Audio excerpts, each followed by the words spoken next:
लब्बैक अल्लाहुम्मा लब्बैक।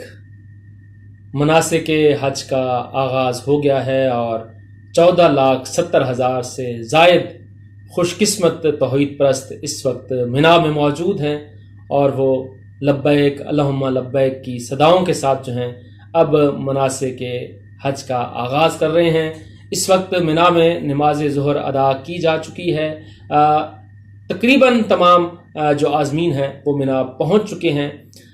पाकिस्तान के 88,301 सरकारी स्कीम के तहत जो आज़मीन हैं वो इस वक्त मिना में मौजूद हैं और 27,012 आज़मीन जो निजी तौर पर आज़िम हिजाज़ मुक़द्दस हुए थे वो भी मिना में मौजूद हैं। लेकिन बदकिस्मती से 63,000 से ज़ायद पाकिस्तानी जो हैं वो आज़िम हिजाज़ मुक़द्दस नहीं हो सके।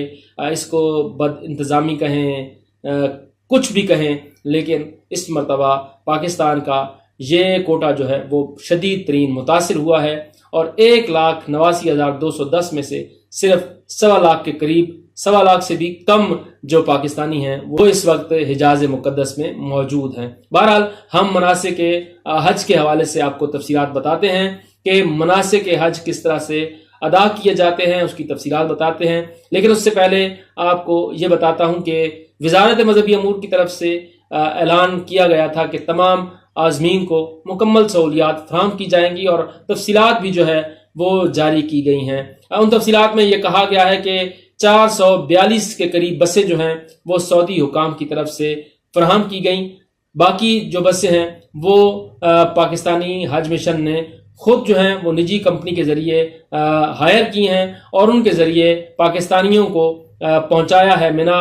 पाकिस्तानियों की बड़ी तादाद जो थी वो अजीज़िया में, बता कुरैश में और नसीम में जो है वो रिहाइश पजीर थी। इन तमाम पाकिस्तानियों को बसों के ज़रिए और ट्रेनों के ज़रिए जो है वो मिना पहुंचाया गया है।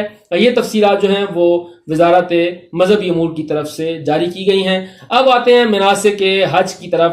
मनासिक हज जो हैं वो अदा किए जा रहे हैं और खुशकिस्मत लोग जो हैं वो फरीज़ा हज अदा करने जा रहे हैं। जो तफसीलात हैं उसके मुताबिक ये है कि तमाम जो आज़मीन हैं वो एहराम की हालत में मिना पहुंचे हैं और इन आज़मीन ने रिहाइश गाह से एहराम बांधने के बाद 2 रकात नफल अदा करके हज की नीयत की और उसके बाद फिर वो मिना के लिए निकले।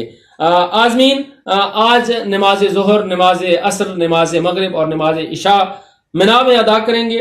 आज़मीन 9 ज़िलहज्जा को, यानी कल 9 ज़िलहज्जा है सऊदी अरब में, पाकिस्तान में 8 ज़िलहज्जा होगी लेकिन सऊदी अरब में कल 9 ज़िलहज है को हज के अहम रुकन आज़म वकूफ़ के लिए मैदान अरफात रवाना होंगे।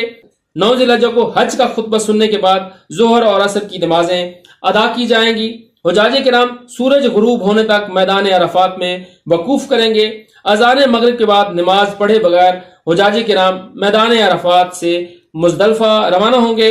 मुज़दलिफ़ा में हुजाजे किराम मगरिब और इशा की नमाजें मिलाकर पढ़ेंगे।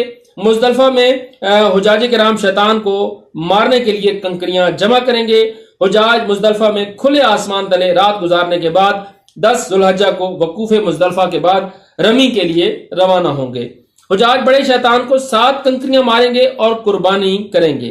हुजाजे किराम हल्क कराने के बाद एहराम खोल देंगे और 11 ज़ुल्हज्जा को हुजाजे किराम छोटे, दरमियाने और बड़े शैतान को 7 कंकरियां मारेंगे। रमी जमरात के बाद हुजाजे किराम तवाफ़ ज़ियारत के लिए खाना काबा रवाना होंगे। तवाफ़ ज़ियारत के बाद हुजाजे किराम सफ़ा और मरवा की सही करेंगे। 12 ज़ुल्हज्जा को ज़वाल आफ्ताब के बाद तीनों शैतानों को कंकरियां मारी जाएंगी। 13 ज़ुल्हज्जा को हुजाजे किराम रमी जमरात के बाद मिना से मक्का अपनी रिहाइश गाह पर रवाना हो जाएंगे। कुछ हुजाजे किराम 12 और कुछ 13 ज़ुल्हज्जा को रमी के बाद अपनी रिहाइश गाहों पर रवाना होंगे और इस तरह से ये सिलसिला मुकम्मल होगा और उसके बाद फिर हज फ्लाइटों का जो सिलसिला है वो शुरू हो जाएगा और हुज्जाज जो हैं फिर वो अर्ज़ मुक़द्दस से अपनी मुक़द्दस सरज़मीनों को वापस रवाना होंगे।